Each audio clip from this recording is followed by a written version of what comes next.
Drive Planning Knowledge Center. I'll be your host, Anthony Ornella, and today we're going to be talking about the private reserve strategy as it applies to supplemental retirement income.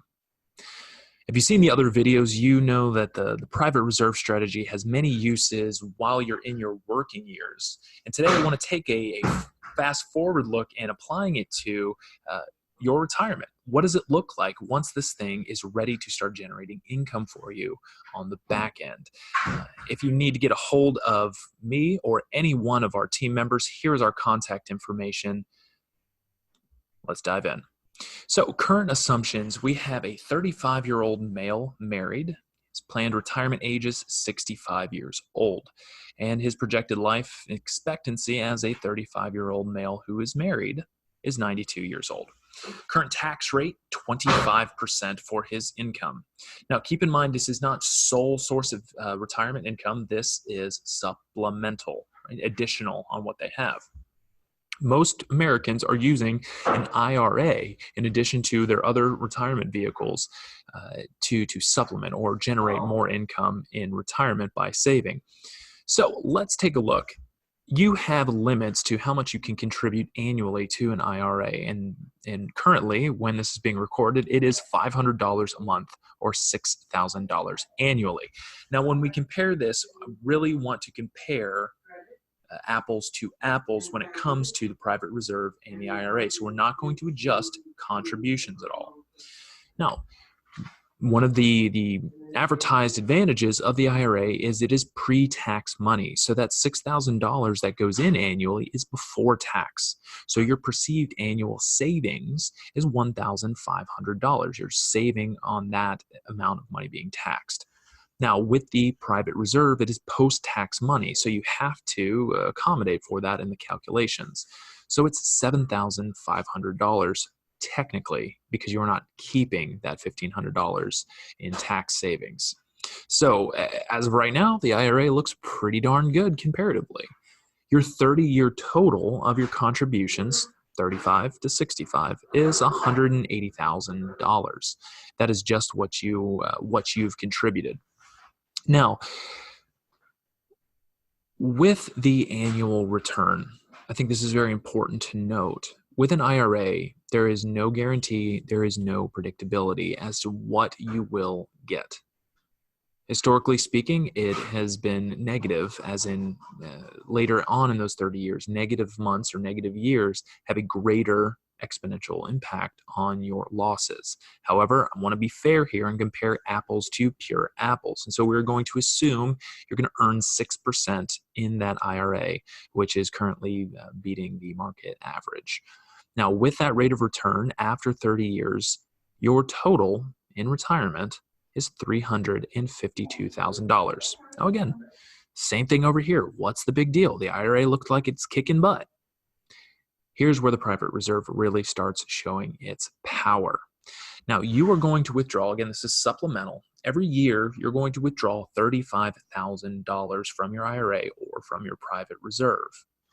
Now, with the withdrawal factor, you have to accommodate for tax. So if taxes stay exactly the same, even though we're in historic low right now for tax bracketing, if they stay exactly the same at 25%, that is going to cost you $8,750 every year. And so you have to withdraw $43,750 to get that $35,000. Now, your private reserve, tax-free growth, and tax-free distributions. So your $35,000 withdrawal is $35,000. Very powerful. It's an $8,000, nearly $9,000 savings annually on the back end. It makes that $1,500 you're saving today seem a little negligible. Now, with that, there's a very high likelihood, very good likelihood that taxes are going to be higher in the future. The third lowest right now. There's a really good chance that taxes are going to be higher. If that changes by 5%, you're looking at over $10,000 of additional withdrawals from your IRA. that could be devastating in the long haul. But let's just assume, again, to be fair, comparing apples to apples. So you can see it's starting to have a little advantage here on the back end when you're withdrawing for your supplemental retirement. Well, how long is that going to last? For your IRA, your money is going to run out in 8 years. So by age 73, you're out of your additional or your supplemental retirement income.